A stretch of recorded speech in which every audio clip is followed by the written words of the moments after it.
Welcome back, guys and girls. Now, before we get into our next game, I'm joined here by EG's Analyst and Rated to talk about the recent changes in the team. But first, take a look at this.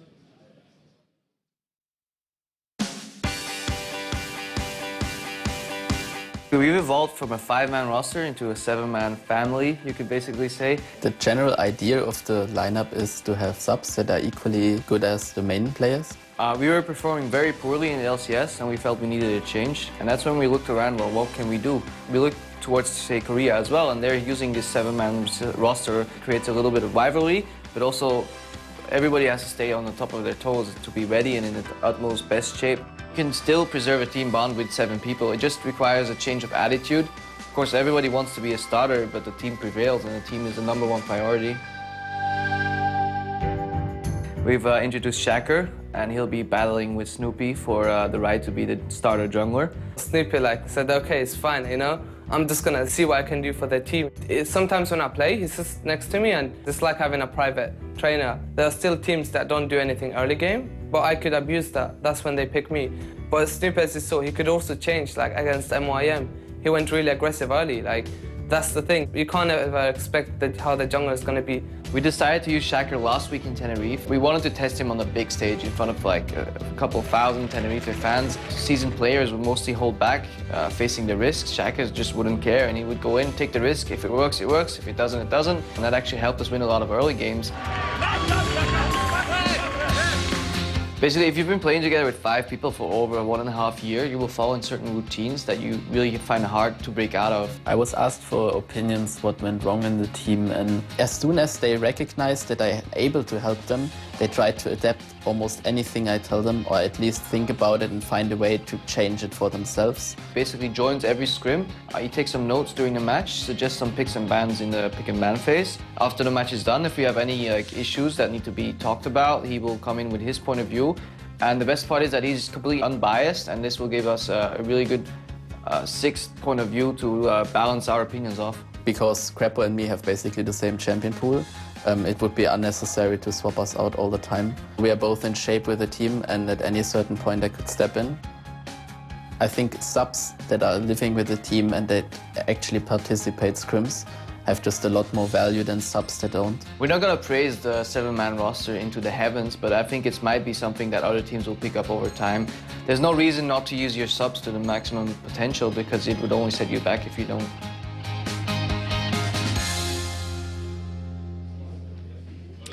All right, now, and Rated, thank you for coming here to talk to us a little bit more about those changes. Let me start off by asking you, on a personal level, how did the transition go for you, looking back on it? You know, you have to move out of that house and then go live with the EG guys.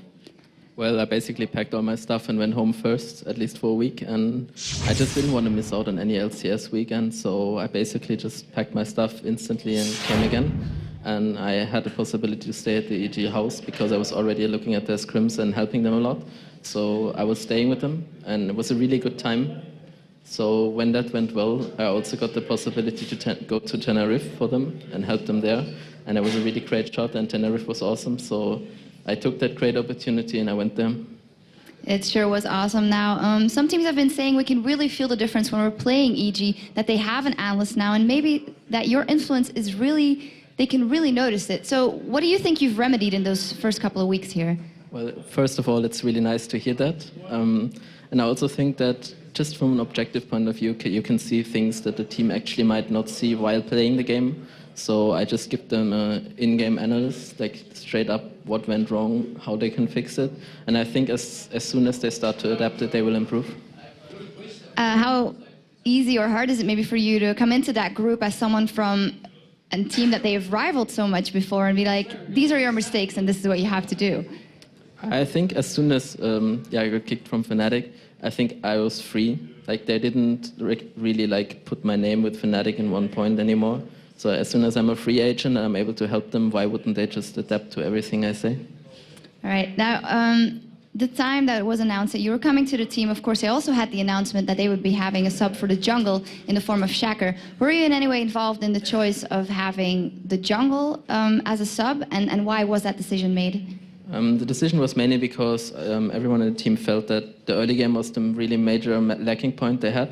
They always managed to get some kind of disadvantage early, and I think the jungle has the greatest influence on the early game, and based by that, it was the obvious choice that the jungle would be the greatest impact if they put someone new in and maybe get a new point of view in there. Obviously, the upsides are clear here of having that jungle and being able to decide, we're going to play this team, well, this is a better jungle side, but are there maybe not dangers involved with the fact that you have maybe someone who's disgruntled that he's not in the first lineup anymore, and possible dangers? I think putting Shaka into the team was a great risk, first of all, because he had relatively low offline experience, especially like competitive gaming. It's a lot about nerves and the stress you have to handle, and that's a big point. But I think it was worth taking a risk and just trying to change it up a little bit and maybe get some fresh wind into it, fresh air. And they got also like a really huge early game lead like every time we played, and it was really great like having a new guy in the team. And still like Snoopy has so much advantage on Shaka when it comes to experience and to anything when it comes to offline handling nerves. I think that's a really big deal, and I think he has a really big edge on Shaka when it comes to that. And of course, you, being a support yourself, and Krepo said in the video, and you as well, I believe it was, well, we're kind of at the same level. We know exactly, we could step in for each other, but it's not necessary since we have kind of the same champion pool. But is there not a part of you that thinks, I kind of want that spot because I miss having a live experience and being that player? Of course, I mean, I didn't step back on my own. I didn't say I don't want to play anymore. I've always been a competitive player. I always try to compete on a high level, and yeah, when there comes the point where I have to step in, let's say Krepo breaks a hand or whatever, I will greatly do that and thankfully do that, and I'm really thankful for the opportunity to play with them. Krepo also said in the video, it's cool to have someone who's completely unbiased and can just look at everything, but of course you have this Fnatic history. Is there somewhere a part of you sometimes when they're going to play Fnatic, you think, I know exactly how to get them, and does it feel good maybe? Well, winning against them in Tenerife was one of the best feelings I've had so far. It just gave me a huge backup everywhere. I think that was really great, and also like going against them, like there is a certain rivalry right now, obviously, but it will never be like I say we have to win that team because I'm there. It gives me a slight edge because I know how their mind works, and I was playing with them for so long, and I know how they handle situations and how their mindset is, and I think that gives me an edge, obviously, against them. So maybe for the last couple of questions, talking about the standings in general, which you have a great view of now coming from two teams. What do you think about the situation? Do you think there are some teams that you think will just rise up again and go in that first position, or the teams that are in there now won't last? Or it's up to any team. Like a lot of teams have like a lot of potential. They might not make everything out of it, but I think there are a lot of teams that just have great players and individual play, and they just need to step up in terms of team play. They can do that by practicing and so on. I think the standings right now are so close that you barely can say like who makes it and who doesn't. And after that, there will also be the playoffs. So the standings in the league are actually to get the good spot in the playoffs. And after that, as soon as you're in the playoffs, you compete for the spots for World. And I think there it is when it all comes on one point and where everyone has to be on the line. And there we will see whose nerves actually make it and who don't. Also, how surprised are you that a lot of teams are pulling out these crazy strats and crazy champions in week 7, nonetheless, of the LCS? I think like picking up new champions can always work. You see how the meta changed, you see which champion rises, which champion falls, and if you see there's a Talon pick that is really good against the Kassadin because of the silence and the general nuke, why wouldn't you play it? Oh. Finally, EG is up against SK Gaming here. What are your thoughts about going into this one? How strong is SK? Well, I know that EG, if they play their game like they're supposed to play, they don't take too many unnecessary risks, and they play it the way they have to play, I think they have a good shot at winning this. All right. Thank you very much, Unrated. Thank you. Now let's see that new roster of EG in action. And for that, we go over to Joe and Jason. Thanks a lot, Shock. So next up will be, as you guess, SK versus Evil Geniuses, another incredibly important match for both of these teams, Jason. Unfortunately for them, though, they did suffer a loss yesterday, but they had that night to think about it. They've had that night to rest and really look at what went wrong and coming into this match looking for a win. Yeah, and a much-needed win at that one as well, as I said. So before we kick things off, let's break down the two teams, starting with SK on the blue side. They are, of course, Kevin in the top lane, Hercubot in the jungle, Ocelot in the mid lane, Candy Panda and Nif, the AD carry and support. And of course, over for Evil Geniuses in that red corner, we have Wicked in that top lane, Shacker in the jungle, Frog in mid lane, and Yellow Pete and Crepo as AD carry and support. Well, you guys have been voting all day long for who you think is going to win this one. Jason, who did they pick? The vote currently sits at 59% for Evil Geniuses, and that is ridiculously close. I would have to agree with that. I can't say it'd be any different. Now, obviously, these two teams tied up down near the bottom here as well, but only a couple of wins away from the top standing, so still crazy, crazy close. Let's have a look at the game a little bit deeper on then. SK, of course, got off to a good start yesterday against Lemon Dogs, but didn't do too much with that early lead. They needed, in my opinion, to take advantage of that first blood that Ocelot drew with Twisted Fate. Probably should have hit level 6 a little bit quicker and had that impact that you're always looking for with a Twisted Fate. Yeah, it's really unfortunate because even though Zoro got first blooded, he still picked up 4 kills within 15 minutes, and that kind of made him snowball a little bit earlier on. But you know, the real star for SK for me has been Candy Panda. He's really been the backbone lately with his Vayne. He's been so strong with her 16.3 KDA. However, a lot of teams are seeming to ban that out against them. But you know, if they can get some comfort champions, they're going to be a really strong force to reckon with. And we've seen they have such a huge pool of champions to pick from, but it's just whether or not they feel confident that day. We'll see about that one here. We've seen some interesting picks coming through already. And let's not forget EG also jumped out to an early lead yesterday, but they couldn't turn that one into a win either. Instead of using that gold lead to attack, they kind of slipped back into the old EG habits went right back into the farming stage, really didn't find an opening. And I think if they bring Shacker in to turn up that aggression, they need to be ready to drop that conservative play style that they're so comfortable with. Yeah, that's a really good point for that game in particular, because Shacker, he was brought into the team for his aggressive play, but you know, if the rest of EG can't follow suit, then you know, what's the whole point of bringing him in? But you know, just like SK, if they can pick up some comfort champions, they should be able to pull out a very strong win. But it all comes down to a certain couple of their lanes where Shacker, like, will he be able to make these aggressive plays really happen? And it's all about that. If he can make that happen, they're going to see a happy ending into those playoffs. Yeah, certainly something that they'll be looking for in this one. So let's get into our featured matchup of today. And it's going to be Yellow Pete and Candy Pan, and the two AD carries. Now, both teams, no real secret. They're struggling if you look at the table itself. But my opinion, realistically, they're not far away from the level that they need to be. It's all about consistency, I think, for both of these teams. Now, it's no other surprise that the AD carries have to be a very, very strong role in the team. They have to be that backbone that you talked about for Candy Panda earlier. And it all depends on whether these two AD carries are going to be up to that task today. Yeah, Yellow Pete, he's always kind of been in the background. Like, he's never really the standout guy. He typically plays passive in his lane, but lately we started to finally see that change in terms of his champion pool. He switched from playing, you know, passive farmers like Caitlyn to more of a duelist with Twitch. And when you're in the factor that Froggen can play Twitch as well in that middle lane, EG is really going to value that champion. Well, Candy Panda himself there. I see him on the left side of the screen looking very, very happy today. He's used to taking that back seat almost when Ocelot is driving the game. And, you know, if Ocelot is not having the best game or is feeling frustrated, as, you know, these players that work from momentum and the feel of the game sometimes do, he's going to have to step it up in a big way. He really is. And the thing is, it's all about that Vayne. He's kind of in the same boat though for me, like in terms of Yellow Pete, where he was never really stand out at all as an AD carry, but his teamwork with Nif lately has just been fantastic. It's been phenomenal. His Vayne having a 16.3 KDA, which I mentioned a little bit earlier, has really helped him step up his game. And SK, they haven't been scared of picking that Vayne as their first pick to show their cards a little bit earlier. But the thing is, the problem he's going to run into, like we saw yesterday, Vayne was banned out. He has to bring another AD carry to the table at that same level and really kind of use that to snowball.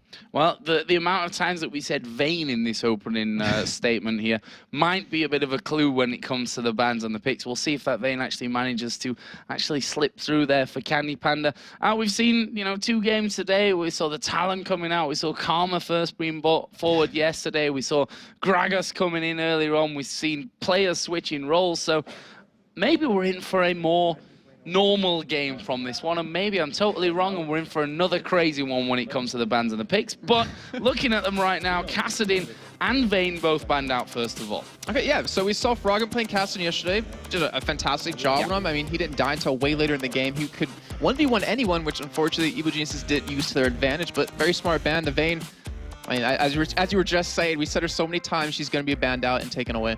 Yeah, and that Jace, 100% win ratio from 3 games there for Froggen. No surprise, Jace still very strong. Even though that tier change did come in, we've still been seeing a lot of tiers coming across. It's only seemed to be Genja that stopped building the tier for his stuff.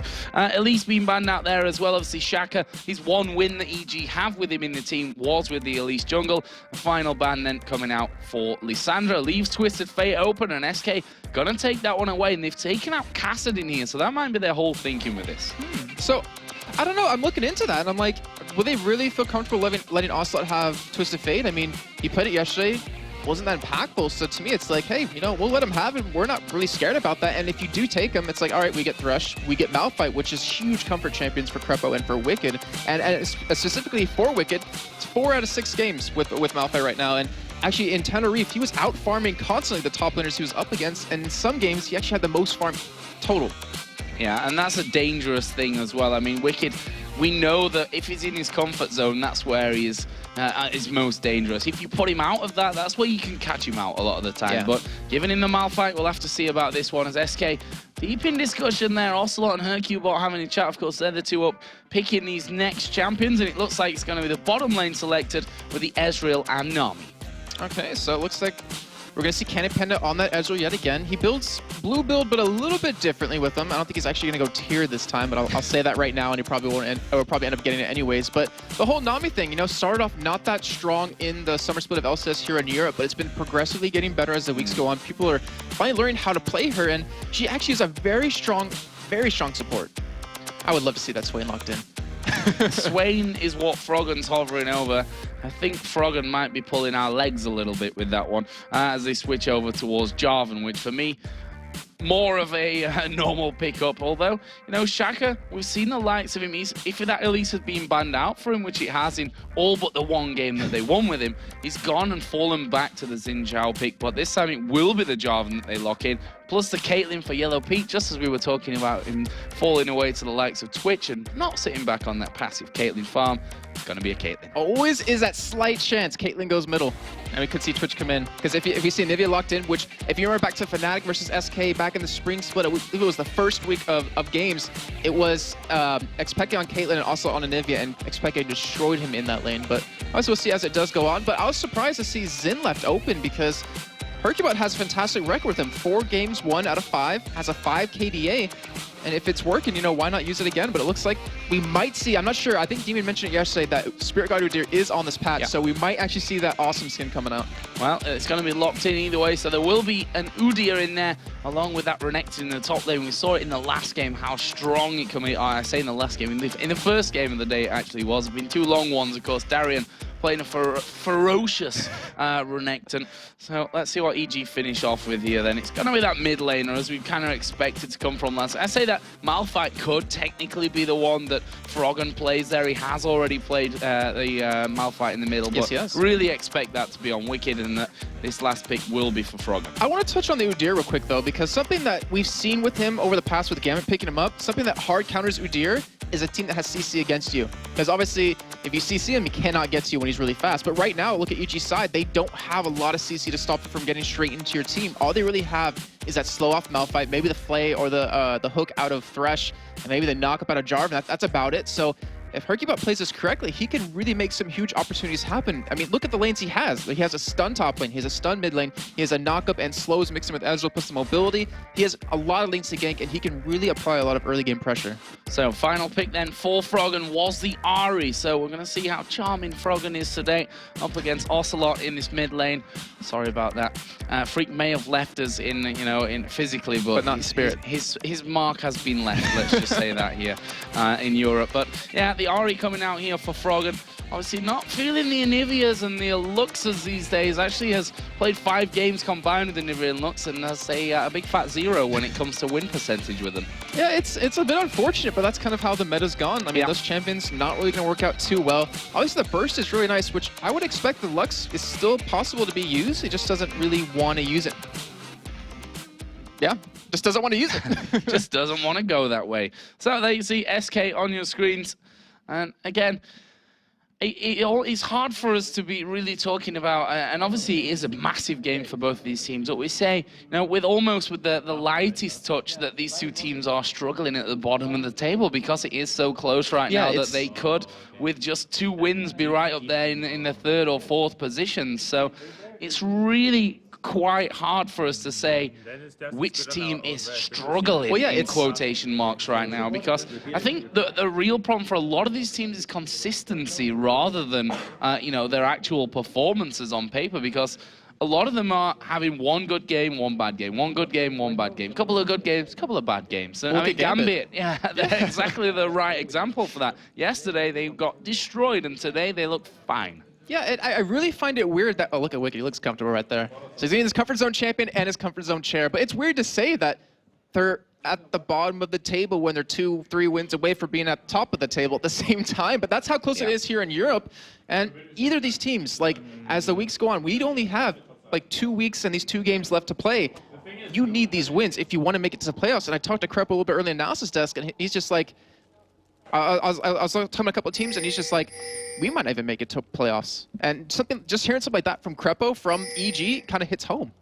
Yeah, and that's the problem, that no one really knows if they're finishing first or last, with just 2 weeks to go after this one, is really quite crazy stuff. So, level 1 here, what can we expect? You've got the likes of the Charm coming out there, the Hook from Krepo as possibilities. On the other side, stuns from Hercubot, from Ocelot, from Kevin even, and the Bubble as well. Wow, that is an early flash from Wicked, actually in the back of the Tribush there, which for me is dangerous positioning anyway. In the front of it, you're going to see him usually a lot faster coming in. In the end, he's forced to use that flash, which Hercubot's probably rubbing his hands together for. Yeah, it's kind of really hard to measure where you want to be in that bush, because if you're in the front of it, then if they ward it over the Baron wall, then you can be stunned right away. But if you're in the back, you'll see the ward, you'll be able to escape. So it's kind of hit or miss. I mean, you're absolutely right. There's 2 sides to that coin, but SK, they just run right through the jungle of Evil Geniuses. They ward it up as well, and they're heading back down to the red. And EG, they're kind of poised for this. Only person that's not here is Wicked, who does have teleport available if they want to. Oh, there is a fine charm coming through from Froggen through the wall, landing onto Hercubot. Can't charm the man bear pig, I'm afraid, who right now is going to be with the rest of his team on the bottom side of their jungle. There is a ward there, so EG know where SK are going, know exactly what side the jungler's starting, know where that duo lane is going. Just that one single ward really giving them a lot of information right from the very get-go of this. And EG right now, they kind of seem to be a little bit all over in terms of, all right, are we going top with the Caitlyn, or are we going bottom? Where are they going? Right now it looks like they will be sending that duo lane to the top, Malphite to the bottom, but SK are going to mirror that. All right, so yeah, we're going to have the duos up against each other, and with the Caitlyn lane, it's pretty easy for you to stay away from Nami. Obviously, you have that range, but if Caitlyn, I guess, gets really aggressive and hits you with the E on him from Nami, the extra slow, it's pretty easy to land that Aqua Prison. But we're going to see how it's going to develop. They're going to get to lane a little bit later, so EG will have a little bit of a level advantage. So, starts for the junglers already well underway. As Udyr moving in towards his blue buff, and Jarvan on the top side going in towards his red, and a ping right on top of Jarvan's head there as Nif being bullied out of the lane here by Krepo. And Thresh getting the better of that one. Hercubot obviously starting off with that Doran's Blade start, which you've seen becoming the most common start here for these Udyrs. Yeah, so they go Tiger Stance just for that early single target damage. He's going to be heading actually into the jungle of Evil Geniuses. With those wards, he knows exactly where Shaka is, and it looks like he wants to hold him back a little bit, or maybe even swing around towards that top side. Well, Shaka is not what you'd call low right now. Got about 3/4 of his health going, and Hercubot just walks in like, bam, 5 gold. Thank you very much. And going out again. I thought he was upset. He's like, I'm just going to hit something, because he took the Wraith before I could come over and take it away. But he's going to zone Shaka out a little bit longer. And with those wards, it's really making it so this top lane can be aggressive and farm quite well. And right now, they're currently even. But Hercubot, I mean, if you're going to play Udyr, and you're going to play Tiger Udyr with the Doran's Blade, you have to make some plays happen early. You have to have a gank go off in your favor. And right now, he's being shut down. Not been able to get in there just yet, but very early doors, which, two teams which, for me, if you looked at the fixture list coming in here, you'd probably say SKEG gonna be a long game anyway. But on the other side of it, they're so close. They're tied, obviously, in the standings right now, and we are in week 7, which I feel like we're saying time and time again. But it is incredibly important at this stage, because we are going to see Shaka come around. Actually misses the knock up there on towards Ocelot, who actually dodges the charm out as well, and he'll be happy that that went the way it did. What's really cool, though, is actually we see the effects of N-Rated being on the team as the analyst, is that you saw where Shocker went. I mean, he knew exactly where the ward was going to be for SK, went completely around them, and wasn't even spotted going in there. He just unfortunately missed that combo.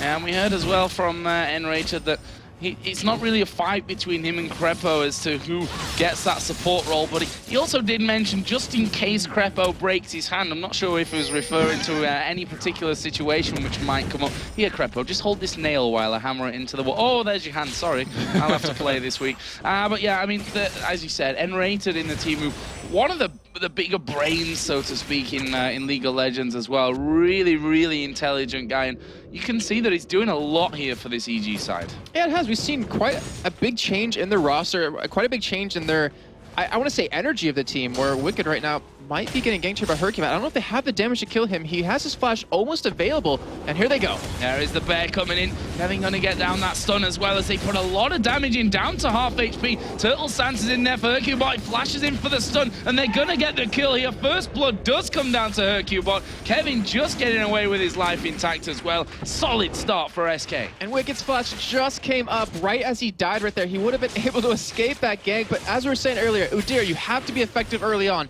And as we just saw, Hercubot making the big play happen, taking down a tanky Malphite who had a Doran's shield on him. That's honestly a big win for them, because now Kevin, who has teleport to keep up with where Wicked's going when he's already out farming him, he's going to have an early chain vest over him. Yeah, and Giant Spell just picked up there as well. And as you said, it kind of surprised me that Wicked did, in fact, die to that one, but that flash that was burnt at level 1, if that was available, that was a survival for Wicked. So just showed you how important that can be. And remember what we talked about earlier in the pregame, where yesterday versus Lemon Dogs, SK, they killed Zoro early on. He had no flash to get away, but they didn't punish him for that. But they were able to do it here, so that shows overnight they've been able to look that over and see what they did wrong and bring it into this game completely different. So let's have a look at some early CS then.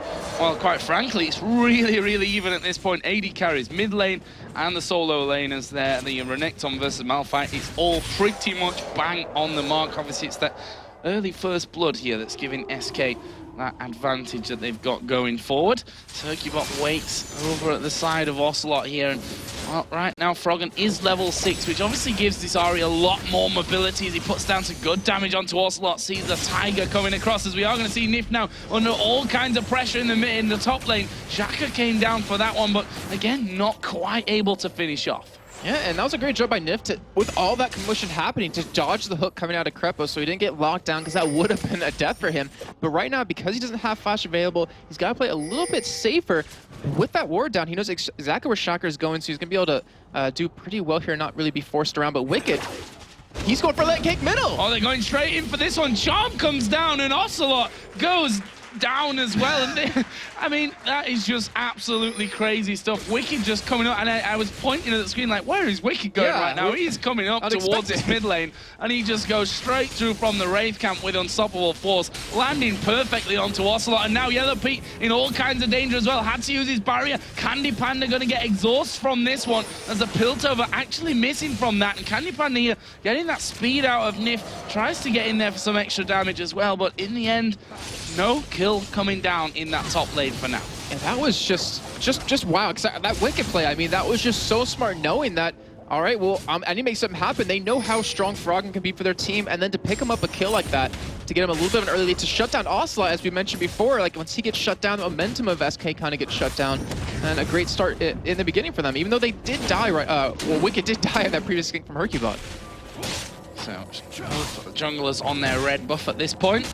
See that Tiger stance of Udyr really ripping straight through it there, no problems on that front. Froggen doing something he really likes to do here, which is back off while he has that time to the race, get that extra farm in there, and get it back in towards mid lane. Right now, got a 12 CS or 10 CS lead over Ocelot, who now up at level 6 already. We mentioned that earlier on, not being able to use the Destiny so far to get involved. Yeah, this is the downside to being up against R, to picking Twisted Fate this early, is that the other team, okay, he does get it, but the downside is when you're against an Ahri who can push the lane so quickly, if you do teleport to another lane, you're going to lose a lot of health on your turret. It's going to be very hard to gank Wicked, who will have his ultimate available very shortly, has his flash available, and then the top lane, you have a Thresh, so you have the possibility to go for some ganks there. It's just all about if Nith can land that Aqua Prison. But a nice pull comes on the Candy Panda. There's a hook coming in. Flay comes down, but the Hercule bot coming around the side. Look at Candy Panda, though, going very low from this one. They're focusing down Crepo right now, who's really not got much health left whatsoever, but he saunters on out of that one. And in the end, again, no kill coming down.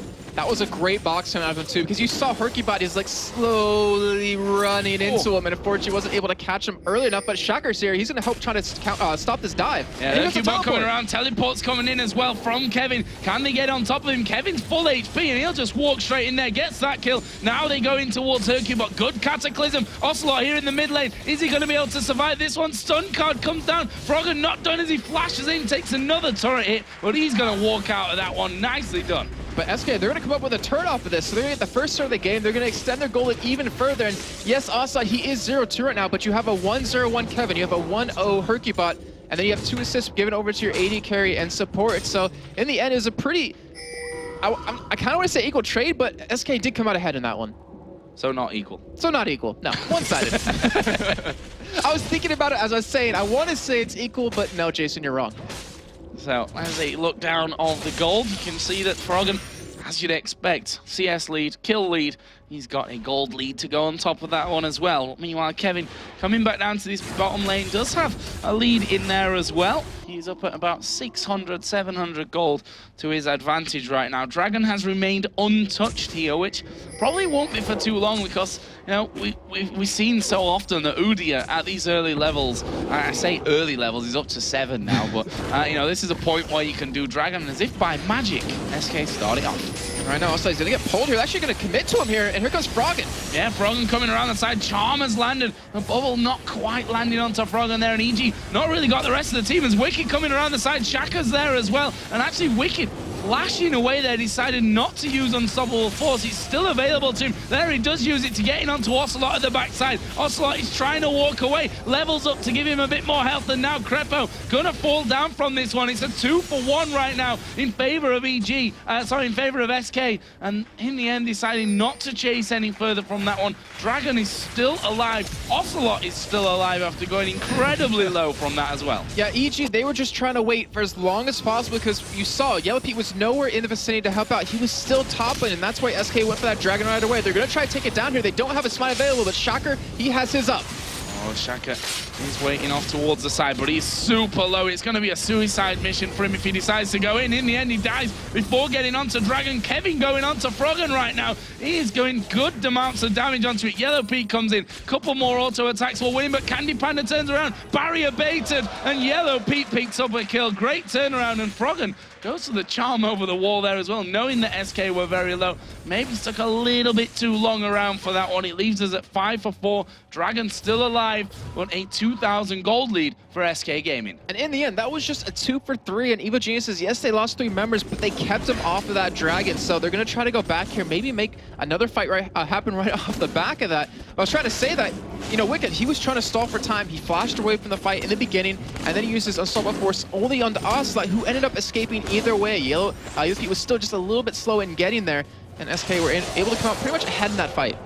So we've seen both of these teams with gold leads in the past and really struggling to, you know, turn that gold lead into the potential that it has then to finish out a game, and I have to wonder if that's going to be a possibility for either side in this one, as well as the supports ward each other's faces pretty much there. But SK going to start off Dragon once again, but again EG are there. Froggen's not here to help out though, and they need his damage. He's 2-0-1. He almost has a DFG done, and SK looks like they should be able to get this Dragon for free, Joe. Well, Froggen is not even at the halfway point of the map just yet. SK doing their best to hold everyone back as Shaka goes in there. And Shaka is going to steal the Dragon. Can they get away? They've locked in onto Candy Panda. Unstoppable Force comes down. Crepo's going to die. And Froggen coming in from the side as well. Might mean that EG can keep going with this one. Bubble will lock up Yellow Pete, but Froggen's got charges left on the ultimate as he goes in towards Kevin. Ace in the hole. Going to be the kill there for Yellow Pete. Ocelot will get the stun down onto Wicked, and that's the signal to stop pushing through. And what a move out of EG. Not only do they get the kill advantage, they pick up the Dragon steal as well. Just wow, Shocker right there. I mean, no holds barred, just going straight in. Guys, I'm going for this. Steals it away. And then, of course, Wicked with that nice Unstoppable Force, set up that fight. Great job by them. Come out with a tie amount of gold right now because it's a Twisted Fate. Obviously, they get a little bit of extra gold for every minion killed, but EG, they're not out at all. They just showed right there that, yeah, Shacker's made an improvement on this team, and they're not afraid to fight. Froggen is down in this bottom lane once again. Nif was just about to recall and realize, okay, bit of farm for me, possibly. If he can actually hit, would be a bonus, I'm sure. Ocelot going to get himself a blue buff as well. Same is up over on the EG side of the map, so Froggen should be getting that one as soon as he comes back into that area. Does have that DFG now finished, and he's running a solid lead in terms of the gold as well. And there's something we have to point out. Look at Yellow Pete's score. 3-0-1 with 114 CS. Yeah. We talked about him being very passive, and he picked Caitlyn when he's been picking like Twitch and some duelists, but this Caitlyn's been working out really well for him, and over these past 2 weeks, he's really stepped up his game. Like, he's really been a playmaker for his team, you know, getting a lot of kills, really becoming a strong threat. And the thing is, he's on Caitlyn, who is very strong late game, and any kills, any CS advantage you can get early on kind of takes away from your mid-game lull that you have in damage.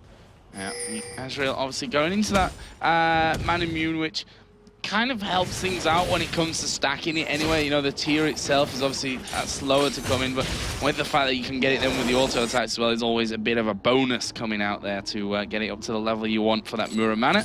See Wicked here pushing in towards that top turret. Ocelot probably can't do too much damage to him right now. I mean, look at Ocelot, what he's got in terms of items. Or doesn't got. Or doesn't have. Yeah, that's probably the important part of that one. I mean, he's facing up against an Ahri with a DFG. There's no wonder he doesn't want to stay in lane with him. And the problem is that if you look at Kenny Panda, like, he's blue build. So he fell behind in lane, and now he's going to be even weaker as the game goes on. Kevin getting caught here. Froggen, he might have the damage to burst him down. Yeah, use the DFG on him there, but Kevin turning things around. We've got Hercubot coming around the side, but look at Froggen. He's not even worried about that one, just using his charm, even managing to get off a good couple of hits onto Kevin, well, he missed Hercubot technically there at the end, but he tried at least. That's the main point. He wasn't scared of what was happening in that lane, so Hercubot comes back off to cover there. So, you know, Froggen bossing things around, and it feels like we say that very, very often with Evil Genius. You know, the mid laners, I think, in Europe more than possibly most other regions are so important as that charm comes through, just as Kevin recalls. Not charming enough, as you were saying earlier, Joe. No. But yeah, I mean, it's very true that mid laners, like, they are the lane to look at when you're talking about Europe. And North America, it's about bot lanes, it's about AD carries, or maybe just about double lift in particular. But I mean, it's shown time and time again how strong they are. And going back to Ives real quick, as we mentioned a little bit earlier, that, you know, Kenny Panda, blue Ezreal build, but is behind in the beginning. If you fall behind, you kind of stay behind on him. So SK needs to get him in the game a little bit, get him some farm. And then Ocelot doesn't have anything right now, which is a really downside, because you look at where all the kills are. You have 2 on a Kevin, which is not bad. Like, it's not bad at all, having it over to a tanky character like that, who can do a lot of damage, but when you're dependent on mostly Candy Panda and Ocelot to do the damage for your team, they don't really have the kills that they need to. It's going to hinder you a little bit. There's a turret going down in that bottom lane, and Froggen. Now that DFG cooldown, funnily enough, is pretty much perfect for damaging Kevin, wait until he gets back to lane, waiting a few, maybe one wave, and then it's back up again. So you can constantly harass with that one. I'm sure it's going to become even more of a problem as EG move to mid. And this is something that EG didn't do yesterday when they had Twisted Fate, or not as Twisted Fate, they had Cassius. Also, he's going to go in on Froggen here, but he still has ult charges. Oh, actually going back in on towards Ocelot there. That's very ballsy play coming out of Froggen. Wicked coming down as well, and look at that. It's pretty much a 2v1. That's Froggen going to get himself in there for that one. There was a kill onto Ezreal as well for Yellow Pete on Caitlyn. And there's Shaka actually flashing back towards the red buff. Froggen did pick up that kill, and again, the turnaround from EG just showing what that teleport can really do, and, well, what the advantage early on for Froggen can really mean for a team. And this is what EG didn't do yesterday. They had Froggen on Cassian. They had teleport Malphite. They didn't split push, and right now Froggen, he is strong enough to 1v1 anyone in the game right now and even survive a 1v2 gank like that. And then, of course, if it does happen, Wicked teleports down and turns it completely around. So EG, they definitely learned their lesson from yesterday, just like SK did, and they're playing completely different this game. You see, Wicked got that Sunfire cape in. Frozen Heart already started with that Glacial Shroud pickup. Froggen gonna be headed home here and probably got a lot of money to spend. Yeah, kinda. Picks up the Sorcerer Shoes and a needlessly large rod with a couple of wards just to make sure he's safe, pushing wherever he's gonna be sent. I was just thinking back to what Tefusio was talking about on the analysis desk yesterday, saying all Frogger needed to do in that game, pick up a couple of wards, split push. And with these wards, it looks like he wants to go for that. He's 3-0-3. Yellow Pete's 4-0-1. And you even have Wicked, who's 2-2-2. So he's got the kills to buy the tanky items he needs with that Glacial Shroud. So right now, they have a perfect lineup to fight SK. Yeah, and although SK have, you know, the Destiny and that teleport, the problem that they have, as you mentioned before, that's kind of the perfect way to counter that split push normally, is to have someone with teleport, have the Destiny there. But the fact is, when that guy that's split pushing can 1v1 both the guy with the teleport and the Destiny, that's when you really start to run into problems, as EG pick up a Dragon here again. And that will leave them at 3,000 gold almost exactly in the lead as they move back towards the middle. Obviously that turret is already down there. All outer turrets in the game finished off already by EG. And we can talk about how, you know, SK, they're kind of behind right now at EG. They're really far ahead. But we have to keep in mind, like, look at how this is going. So if Nith can land a nice Auger Prison on a Froggen, it's really hard to do, but it's possible. If that happens, they can stun him, they can lock him down and blow him up right away.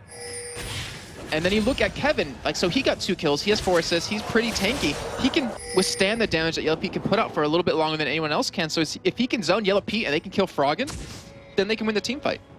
Well, we saw on the bottom left there in the split push cam that Kevin was trying to do a little bit of kind of a taste of their own medicine there for EG, but that didn't really work out for them. Froggen has now got his wards down on the bottom side of the jungle, so he's got every entry in towards that inner turret on the bottom lane now covered with vision, so he knows when he's going to get headed off and by whom, and, you know, can pick his fights accordingly from that one. And what's scary is when Froggen sets his mind to something, it's really hard to stop him from doing that. And he has his eyes on this bottom turret. Now he wants to take that down. He's got the wards, just like you said, placed down to make it happen.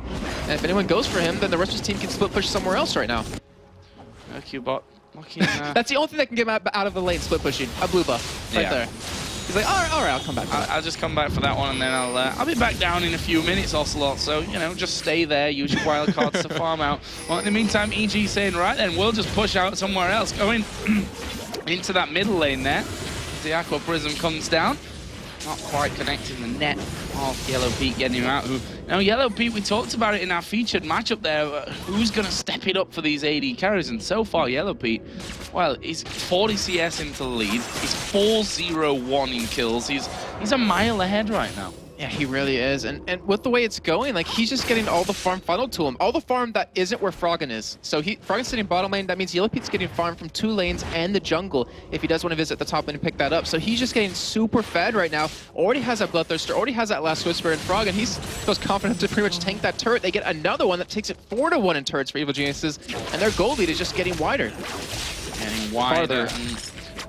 Wider, bigger. You're right though, Jason. We all knew what you meant. That's all fine.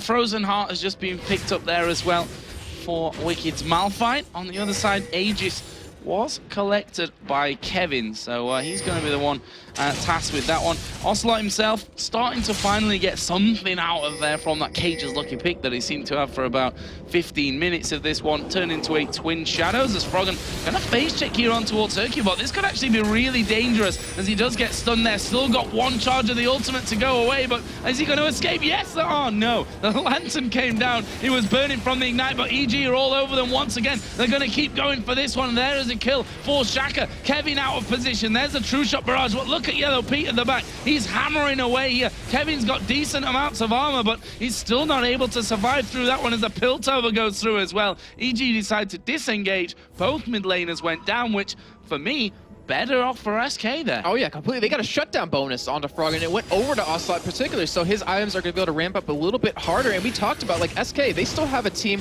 where they can take EG down as well. Kenny better get very crisp right there, but did a lot to Yellow Pete. And, you know, with that catch on a Froggen, with the gold card, if Nick was there, maybe the Aqua Prison could have locked it down even longer, but they're able to kill them. It's just about getting that team fight that you want to have happen. And you saw there how squishy Nif still is, almost being dropped away by the ace in the hole from Yellow Pete. We've got now the Zhonya's Hourglass added in for Frog, and so there is already weakness. Well, you know, that had been chased down. If I'd have maybe survived a little bit longer to actually use my flash, which he didn't even bother to use in that last one, which is the Zhonya's, he may be able to survive that next time around. So we'll see what Froggen goes for next. EG have got complete ward control on the top side of the map around Baron, as Crepo just checks that one out. Baron gives him a roar.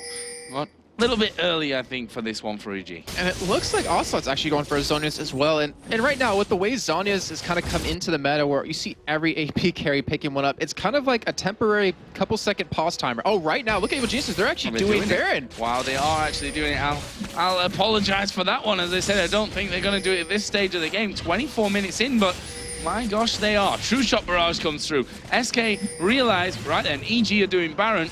We've got to stop this one from happening. Shaka got very low. You can see at this stage of the game that Baron takes a hell of a lot of time to be pulled down. And in the end, EG decides, no, let's get away. No mistakes. I think if Wicked was tanking Baron and then he had Yellow P attack it, they might have been able to take it down because Shocker just doesn't have that tankiness that he needs, and Wicked will have it. He's Malphite and he has that Frozen Heart and the Sunfire Cape done, not to mention a Door and Shield. But Froggen is like, all right, guys, you know, we tried Baron, we tried to be sneaky, it didn't work. Let's just go back to doing what was working so far, letting me split push, and then the rest of you guys just pushing the lanes, getting that farm, and that's exactly what they're going for. See Wicked and Kevin gonna butt heads in this top lane. No. Jeez. And it's one of those it's one of those 1v1s that are just pointless to watch almost, because they can't really kill each other. They got to throw everything at each other, and both don't have a tower behind them, so it's going to be a long drawn-out thing, which neither of them are probably going to end up committing to. They see that Renekton did go back. He's actually recalled in there, so they're not going to get sight of him either way. And they'll see that Kevin has now left. So there's a look at the gold for you. And I can see that 2,000 is the lead that Froggen has over Ocelot. Similar scenario over for the AD carries as well, with a 40 CS lead plus the kill lead for Yellow Pete. And right now, EG, it's kind of like, all right, we're on in like a little bit of a pause mode right now, but Dragon is available, and it looks like everyone's heading down for that, or might be heading down for that very soon. As you do see Kevin in the top lane, but he has his teleport available, and he's been split pushing quite well. It's not really a champion you expect to split push for, you know, as a Renekton, but with the tankiness he has, the damage he has, he can survive against pretty much everyone except Frog, which he might have a hard time escaping. But here we go, Dragon is started up right now, and SK don't have any wards on this, but they do have a Twisted Fate. Yeah, Twisted Fate is there, but no, just no. It doesn't work unless you hit the ultimate. Yeah, you have to get that vision from Destiny down, which not done this time around. Wicked just getting himself a Giant's Belt as he goes back. Thank you very much. A little bit more power for me. And now if you look at the items of the AD carries right now as well, I mean, Yellow Pete is a bit far ahead. I think that's maybe even a bit of an understatement. Bloodthirst, the Last Whisper, Phantom Dancer in there as well, carrying the red buff right now. And I mean, as a blue edge, here's a question for you, Jason. You start to fall behind and it's hard to catch back up. Right. Is that the time, you know, at what point do you deviate from your plan and try and go as normal as you can? Because the fact is, it's two very different routes that don't really allow that much in terms of deviation, right? I think it's that moment that you pick up that tier, you're committed to it. I mean, we think back to Tenerife with Reckless, you know, over at Copenhagen Wolves, who is, you know, obviously still with Fnatic, but he actually had Edge, but he built an Infinity Edge. He built like a normal standard 80 carry route with that. So if you go with that tier, you're committing, you're saying, all right, I'm going to go this blue build, doesn't matter if I get behind or not. But the only difference is, in terms of deviation, I would say, is the Iceborne Gauntlets, where you go for that a little bit earlier, so you get the tankiness, and you get that kite ability. But right now, EG, they're looking for this top turret here, and they should be able to take it. They have all 5 members. We have Ocelot at the bottom and trying to go for that turret there, but this is not an equal trade. No, and Ocelot is going to get that turret, but it's a 4-on-5, and he's kind of out of range now. Destiny does not allow you to get that far back. So he's going to have to make a decision. He is going to recall. Okay, I was about to say, that's a good move because EG can dive just like this. EG starts to go through. There's a tidal wave, which will not really do much to push EG back from its Froggen, using those ultimate charges to get as much damage in as he can. Kevin starts to work in. The charm not landing onto anyone. And SK brute forcing EG away from that. They've done half of the turret's health there on the inhibitor. So I guess feeling like job's done from their side of things. Are they going to go Baron now? No. I don't believe they should go for this. Yes, they have the vision. If anything, they should bait it because there's no point in going to that Baron and throwing a game away. Both these teams have done that so many times in the past. And right now, SK, they're just forced to face check it here. And EG, they're not really set up to make this happen, but it looks like they're just going to push down middle, maybe go for another outer inner turret. outer inner turret. Yeah, I was like, what did I just say? Either of those. But it will be an inner turret, luckily, Jason. So you weren't wrong. Technically an outer inner? Yeah, you weren't wrong in a way, I suppose. That one's already down to less than half HP as well here. They've got Wicked, who's got enough armor to be not caring whatsoever about that turret. If he wants to decide to tank that one up. We see that the Muramana now has been converted for Candy Panda, so finally got that stacked up to where he wants. Yeah, that's a big power spike for him, and that actually might be the perfect time to make it happen to stop EG from taking this turret. But EG, they have such a strong team for diving right now, and SK, I mean, if they can catch Candy Panda or Ocelot, since Ocelot doesn't have it out minus that flash, then they can blow them up right away. And Wicked, he's tanky enough to just sit there and take the turret. That's 3 hits without his passive proccing. Oh, Hercubot taking the charm in there as well, and turret being hit on here. Kevin gets knocked back, gets charmed back in. They're going on towards Ocelot. Unstoppable Force was down. Crepo puts the box in there, and it's not looking amazing for EG here as Zhonya's is going to be used. There is a Lantern escape from as they go back in with a Cataclysm, and that will end with actually a 1-for-0 in favor, or make it a 2-for-0 there in favor of SK. Was it the Ignite? I think he died to minions. Yeah, it was the Ignite and okay. Nif there. That actually picked him up the kill. Yellow Pete, though, still alive, doesn't care, gets the turret down and says, well, at least we've got that, I suppose. It might not be enough, though. No. Okay, yeah, but the whole point of that last fight was a little bit weird because EG, as we do see him just going middle of the farm, but EG, they actually had a split engage. You saw Wicked, he hit Candy Panda, he hit Onslaught with an Unstoppable Force, but then Shocker, he went straight for Kevin. So they were splitting damage, splitting CC, and Onslaught and Candy Panda were able to walk away with a sliver of health and take a free turn off of it. Yeah, taking a free turret, and that always surprised me, you know, backing completely away. Twisted Fate with that Sheen in there now as well, got plenty of AP there. Between him and the Ezreal, going to be able to take turrets down really, really quickly off that one, as we've just seen. So let's have a look at the overall picture for this one. It's a 3,000 gold lead currently for Evil Geniuses. They've got a 3-turret advantage, a 1-kill advantage as well. But as we saw during that last one, it's still not a finished deal when it comes to these team fights. Yeah, I mean, we think back to the game that happened just previously with Lemon Dogs and Fnatic. I mean, there was that one fight at Dragon when Fnatic engaged upon, Fnatic engaged upon the tank. Used everything on him, weren't able to kill him, and Lemon Dogs were able to turn that around. And that right there for Evil Genius is trying to go for Kevin, splitting it up, not picking up that kill is kind of the same deal. And SK, they're going to come out happy with that trade in the end, able to get a kill, able to get a little bit more farmed onto the right targets. However, Nif obviously did pick up the kill, but he's 3-0-5. He has luck of the Iron Solari. He's pretty tanky now, and he can provide a lot of utility to that team. Also a little bit of a shame almost for SK that 3 kills are with the support at this point. I mean, as you said, luck at the Iron Solari, great item to have in there, but if you think those 3 kills could have been on Candy Panda, that would have certainly changed his outlook and where he is right now in this particular game. Added the last whisper now in towards that Blade of the Ruin King and the Muramana as well, as EG start to work their way down. That wasn't Malphite I forgot the word. That was the last whisper hitting him, and it didn't do anything. Yeah, it didn't really do anything. We heard the roar coming out of Hercubot as well while we were looking at Wicked, which was kind of strange. I thought, no, that is Malphite imitating him. No, it was the actual. It wasn't. Oh, okay, because yeah, it was the roar of Hercubot. Okay. Imitating is the word I was looking for. Let's move on from that. I was thinking, do rocks roar? I'm like, nope. This one almost did during that last one. But EG, they're going to push here on this middle turret. They have Unstoppable Force available again. They have Teleport available of Wicked, but they're not split pushing.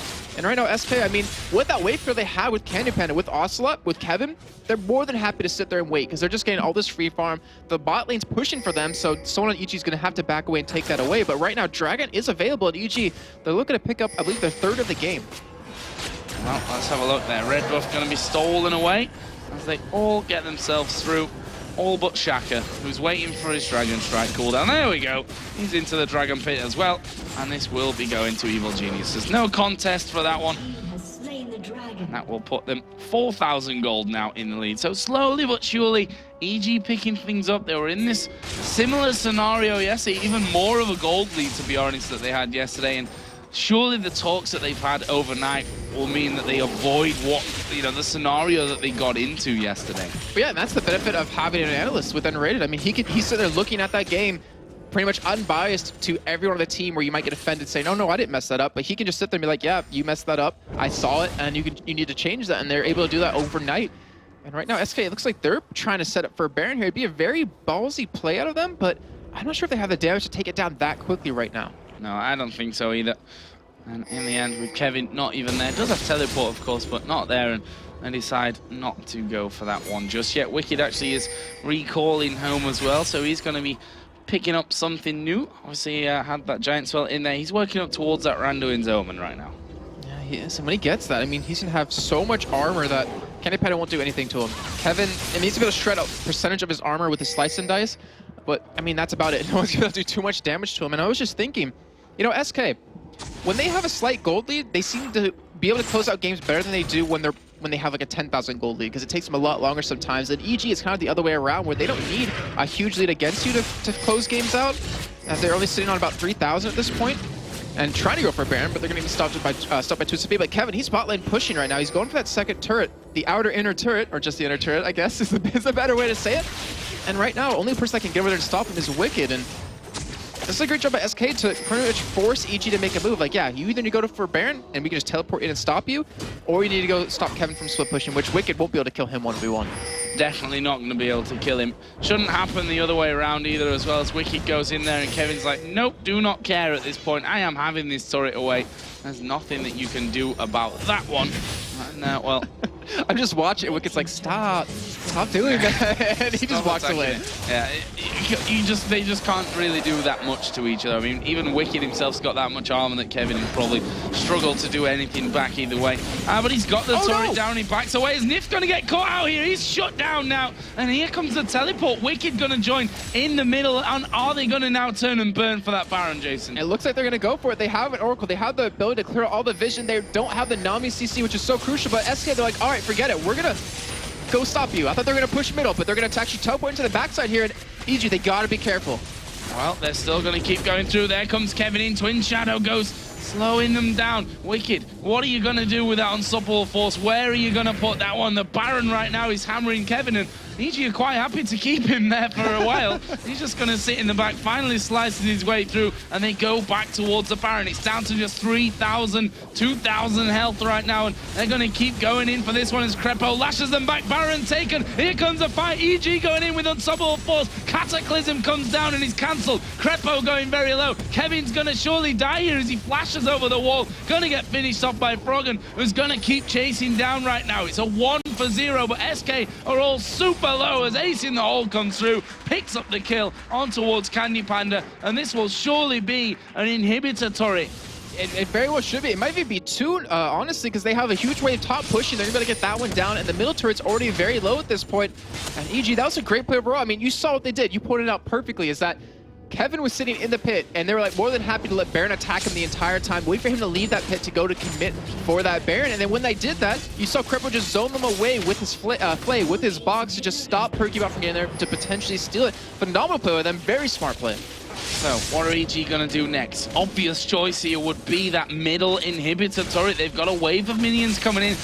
50, let's say 10 seconds on Kevin and Candy Panda to get back into this fight. Two champions that they're gonna need to hold off a Baron up EG, but EG going through here, they're gonna have those two inhibitors away. Are they gonna go down for the third one here? And right now, I'm looking at Yellow Pete. He's got 3,800 gold to spend. That is a ridiculous amount, and he's 6-0 through it now. And if they do go for this turret, they have the ability to go for it, but, you know, Wicked, he's low on mana right now. He has Unstoppable Force available. Shockers, Cataclysm will be up very shortly, and Froggen, I almost combined Wicked and Froggen there, has his ultimate available too. But that's a lot of gold to spend. You'd think they want to go back, spend it, and then come back with all the super minions coming in through the middle and top. Or not. They're going to stick around for this one, at least for now. Entire team is there. It's probably going to get locked up here inside the Aqua Prison. There comes the tidal wave across. Hercubot there from the side as Wicked. Unstoppable Force comes down. Candy Panda gets popped, and that may just be enough to secure them the third and final inhibitor turret from this one. They're going to keep hammering away on it. The turret does go down. Inhibit Self is going to fall from this one. EG might look to close out the game right now. They have 3 waves of super minions coming. Kevin's even sitting there taking the damage from Yellow Pete. laughing and walking towards him right there. But they don't have the super minions, and there they come. They're finally flooding in here, and that was just a phenomenal engage. You saw Candy Panda go splat, just got exploded right away. Whereas Quickshot would say, deleted. Deleted from the map, and he's now not up for another 20 seconds. And EG, you can see they're going for the victory right here. They're going to try and finish off this game right now and climb ahead of SK in the table. Kevin goes in, gets finished off as Yellow Pete goes godlike from this one. The turrets go down, the Nexus is going to go down, and there is the victory for Evil Geniuses here over SK Gaming. And wow, I was about to say, Frogger's been looked at happy, even though he played a fantastic game going 5-1 and 6, but Yellow Pete, he looks like just so happy from that, going 7-0 and 4. He was so strong, he had 5,000 gold to spend at the end of that game that he didn't even get to use, and that was a great job at EG. And the thing is, you know, I was saying Krepa earlier, saying that we might not even be in the World Finals, we might not even be in the playoffs, but that gets them one step closer with that victory. Yeah, and maybe even more importantly at this stage, one step closer from the bottom of the table, which still though, super close in that one. I don't think we can really talk about that even at this stage, because obviously everyone's focus is coming up towards those playoffs to get themselves into the World Finals. That's where they want to be, and EG really stepping things up there. We saw the problem for them yesterday was they had a lead, but they didn't know what to do with it, or they didn't do what they knew they had to do, which is something that obviously changed overnight there. EG yesterday would have probably left after they'd taken down the one inhibitor turret and inhibitor. This time though, stuck around, took the fight on the bottom inhib turret even, managing to catch Candy Panda out, and that just opens up the floodgates for the win. Yeah, and when you were saying, what are they going to do after the second inhibitor, I'm thinking, back off, away. wait for next Baron to come up, then for the victory. But yeah, I mean, we talk about Evil Geniuses. They were able to look at what they did wrong yesterday, come back today with fixing all the problems they had, but so did SK. I mean, we can't take anything away from them that game because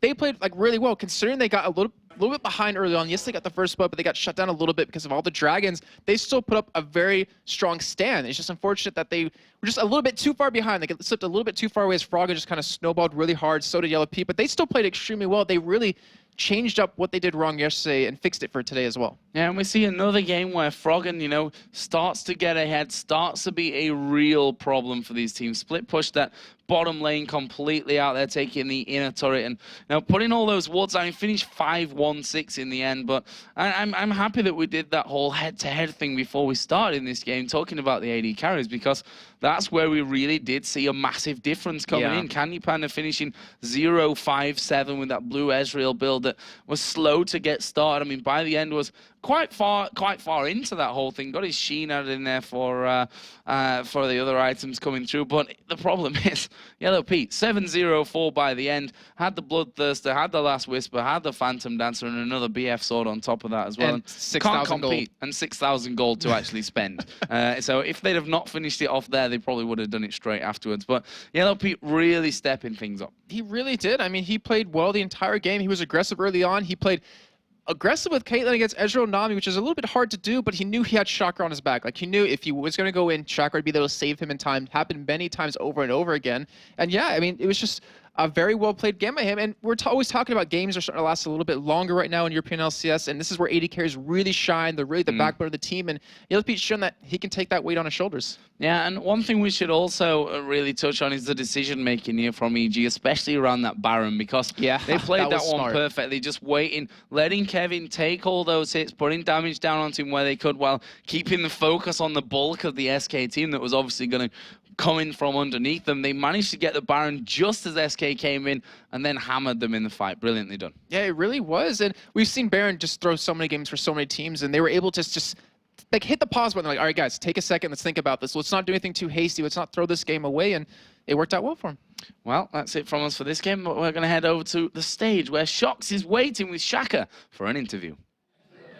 Thank you very much, Shaker. Welcome to the interview lounge for the first time. Congratulations on the victory. Starting off at picks and bans, maybe notable the Vayne ban. Is the Candy Panda on Vayne what you guys were most afraid of going into this one? Yeah, he can pretty much single-handedly carry the team with Vayne, and we didn't want to play against it. It's really, really strong. So, and Pete didn't play it to pick it, so we just thought about banning it. All right. Tell me about the dragon fight, where you eventually smited the dragon away, because it seemed to be a very long-winded affair, which seemed to tip the scales in your favor. Tell us your perspective on that. I wanted to wait until the dragon got low, because Normally with Jarvan's passive, it's 8% magic damage. You attack the dragon and just smite it straight away, so it's not that hard to smite it. Maybe you can give some lessons to some other junglers out there. Now, there was also a very curious gank from you in the mid lane on Frog, and was that maybe how are your nerves doing if you're coming into this a couple of weeks with the team, the LCS crowd, you of course have Tenerife behind you as well. How is that treating you? I'm still really nervous when I play every game, and especially like Jarvan. On the new keyboard and the gear, it's really hard. Like sometimes I fail my EQs, and that's why I don't really like to play him. But I had to bring him and play him so I get used to him, because he's a really strong pick, so yeah.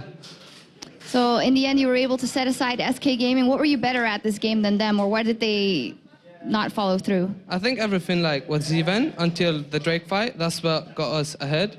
And then they still used the split pushing tactic, and we couldn't like react to it early, but then afterwards we thought about what we do normally against it, and it worked out by just pushing him out. Yep, absolutely. Now, tell us a little bit about your time in EG. You've been with the team now for a couple of weeks. How are you handling, the pressure that you have another jungler that's there in the team? How are the guys treating you? It's really nice. Like all of them are really nice, especially Snoopy. Like I thought he was gonna have a grudge against me, but he's really nice. I don't know. Like we go out shopping, go out on a run together. Like we do a lot of stuff. So yeah. So it's nice for you becoming real bros. Yeah. All right. Thank you very much, Shakar. Thank you too. And we're going to take a short break, but when we come back, we have one more game. Yesterday, NIP showed they're still a contender with a comeback victory against EG, but they'll face MYM, who are in perfect position to play the spoiler. And we'll also be going through the winning tweets with Snoopy, so stick around.